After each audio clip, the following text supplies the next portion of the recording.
नमस्कार आदाब, स्वागत है आपका आलिशान न्यूज़ आप तक में। जाने माने अभिनेता मुश्ताक खान का किडनैप कैसे हुआ और किन लोगों ने किया, जानते हैं उनकी ज़बानी, उनकी किडनैपिंग और उन लोगों के चंगुल से बाहर निकलने की दास्तान। तो पेश है मुश्ताक खान जी के साथ एक खास बातचीत।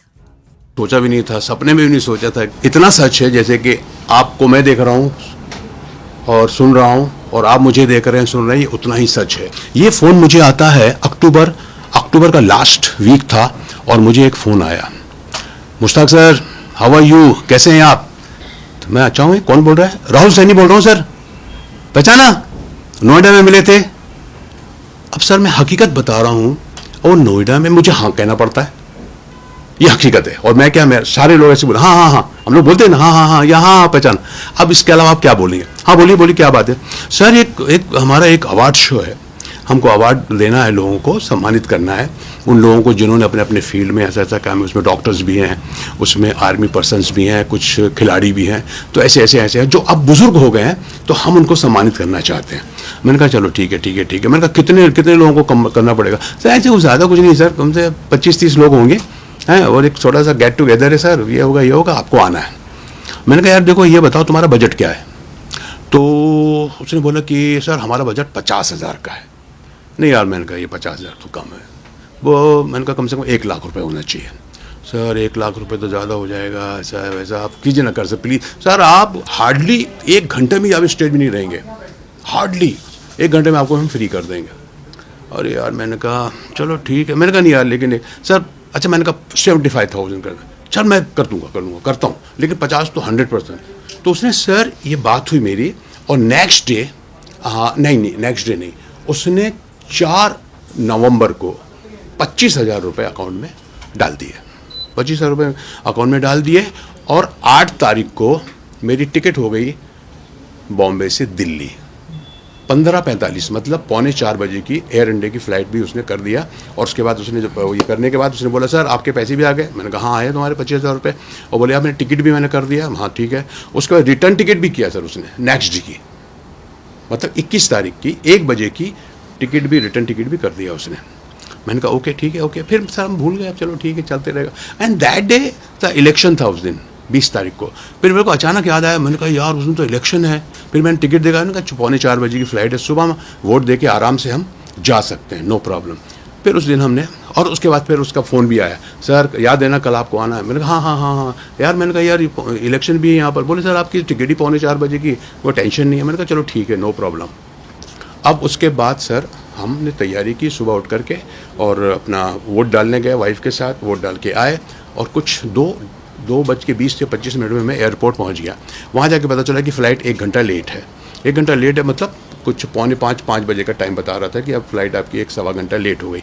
मैंने उसको फ़ोन किया, मैंने उसको फ़ोन करके बोला, मैंने कहा यार राहुल सैनी नाम बताया था उसने। मैंने कहा राहुल यार ये फ़्लाइट लेट हो गई है और पता नहीं यार ये कब पहुँचेगी वहाँ, 7 साढ़े 7 बज जाएगा, फिर वहाँ से मेरठ जाना है। सर कोई प्रॉब्लम सही, 1.5 से 2 घंटा लगेगा सर आपको। अरे मैंने कहा नहीं यार, मैं दिल्ली इतने बार आया हूँ, दिल्ली से निकलने में 1-2 घंटा लग जाता है यार, और फिर वहाँ से मेरठ जाना। मैंने कहा 3 साढ़े 3 घंटे से कम नहीं लगेगा। और फिर वहाँ पहुँचूंगा कब मैं यार, 7-10 साढ़े 10 बज जाएगा शो। तो मेरा ये कहने का था यार, वो ये कह दे मुझे कि सर ठीक है फिर बाद में देखते हैं कुछ, लेकिन वो ये कह रहा था कि नहीं सर आप टेंशन मत लीजिए, आपको तो आपका मैं लास्ट में एंट्री रखूँगा, है ना, आप 11 बजे तक भी आएंगे मेरे पास तो नो प्रॉब्लम, क्योंकि मैं आपको, और ज़्यादा नहीं सर, मैं तो आपको, मैं कहता हूँ 20-25 मिनट में आपको कुछ लोगों को अवार्ड देने के बाद मैं आपको छोड़ दूंगा। मुझसे एक गलती हो गई कि यार मैंने ये नहीं पूछा कि तू होटल कौन सा किया तूने। अक्सर क्या होता है सर, हम लोग पूछते नहीं है, चलो ठीक है यार, अच्छा ये होटल देंगे, प्रोग्राम में चले जाएंगे। इस तरह से मेरी फ़्लाइट लैंड हुई वहाँ पर कुछ 7 बजे लैंड हुई। उसके पहले ही उसने मुझे एक नंबर दे दिया था, उसका नाम था मनोज सिंह। उसका नंबर दिया था, सर ये ड्राइवर है जो आपको पिक करेगा, इसका नंबर ये है, जैसे ही आपको लैंड होंगे तो वो आप उसको फ़ोन कर लीजिए, या वो आपको फ़ोन कर लेगा। जब आप जैसे ही आप लैंड होते हैं वैसे ही आप मुझे उसको फ़ोन कर लीजिए। सर मैं वहाँ पहुँचा कुछ 7 बज गया था, निकलते 7:15 बज गया, 7:30 बज गया था। फिर मैंने उसको कहा कि मैं आ गया हूँ। फिर उसका भी देखा, मैं बात करते मैं बाहर से गेट से निकल रहा हूँ, और उसने हाथ हिलाया कि सर मैं यहाँ पर हूँ। बोले ये गाड़ी जो है ना, ये आपको जैन सिकंजी स्टॉल तक लेके जाएगी। उस मतलब वहाँ है क्या शो? नहीं बोले वहाँ तक लेके जाएगी, वहाँ से आपको दूसरी गाड़ी पिक करेगी। तो मैंने अच्छा वहाँ भी मेरे को कुछ शक नहीं हुआ सर, फ्रैंकली स्पीकिंग होता है कई बार। मैंने कहा क्यों यार ये गाड़ी क्यों नहीं? बोले सर वो गाड़ी वहीं तक हमको मिली है, मैं अपनी गाड़ी भेजने वाला था लेकिन मेरी गाड़ी ख़राब थी तो वो मैं भेज नहीं पाया, लेकिन अब मेरी गाड़ी ठीक हो गई है तो ये गाड़ी मेरे को वहीं तक मिली। उसने कहा सर मैं इसके आगे नहीं जा पाऊंगा, तो वहीं तक हमने इसको हायर की है, वहाँ से दूसरी गाड़ी आएगी, ऑलरेडी आपके पहुँचने के पहले वो गाड़ी तैयार रहेगी, वो आपको पिक करेगी और मेरा बंदा जो है ना वो आपको ड्राइवर लेकर के आ जाएगा। और सर गाड़ी रुकी, और गाड़ी रुकी, जैसी गाड़ी रुकी था एक राइट से लेफ्ट से दो आदमी ठाक से आए और ये गन।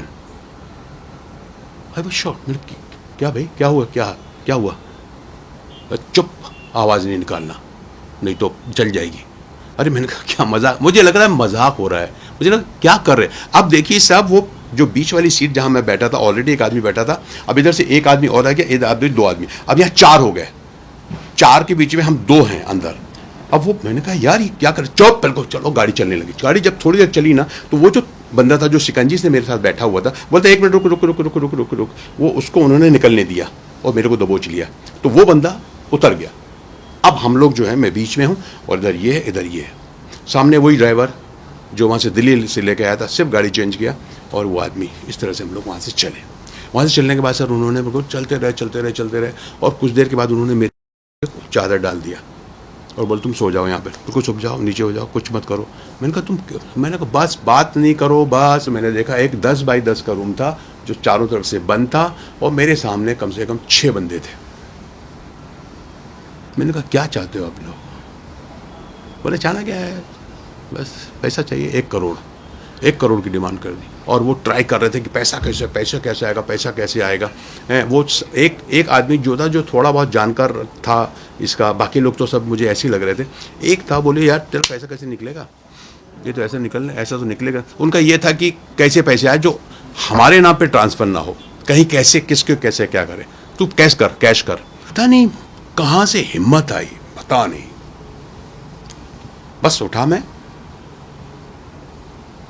निकलो यहाँ से, जो होगा देखा जाए। और मैं ये भी देख रहा हूँ कि अगर मैं पकड़ा गया तो मेरी खैर नहीं। 2 यहाँ हैं और नीचे 4 या 5 लोग जो भी हैं, 6-7 थे जो, और गन है, सब चीज़ें उनके हथियार सकते। पुलिस की तरफ से मुझे कहा गया है कि सबसे पहले तो जो भी जैसा भी ऐसा फ़ोन आता है तो आप उनसे पूछो कि भैया तुम मेरा आधार कार्ड मांग रहे हो टिकट के लिए, आप अपना आधार कार्ड दो पहले, कि आपका आधार कार्ड आना चाहिए, आपका उसमें एड्रेस वगैरह सब, आधार कार्ड अगर आ जाता है तो सब कुछ जाएगा।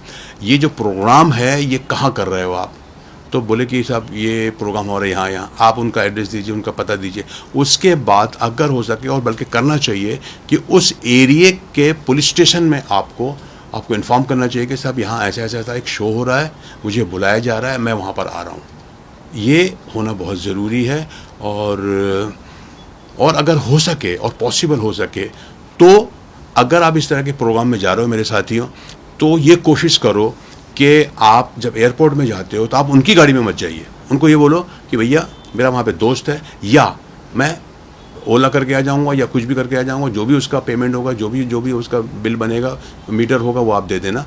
और मुझे होटल का बता दीजिए, और होटल का पता लीजिए, क्योंकि आपको डेफिनेटली होटल देते हैं, हर कोई देता है होटल का मुझे पता बताइए। होटल में हो सके तो उसका नंबर भी मिल जाएगा आपको। उस होटल के वाले को फ़ोन कीजिए क्या मेरे नाम का इस तरह का रूम कुछ बुक है या नहीं है। और जैसा कि मैंने कहा कि आप एयरपोर्ट से उतरने के बाद आप अपने ही कैब पे जाइए वहाँ पर अगर हो सके तो, और कोशिश कीजिए कि सबसे पहले कोशिश कीजिए कि जो बंदा आपको बुला रहा है आप उसको कितना जानते हैं।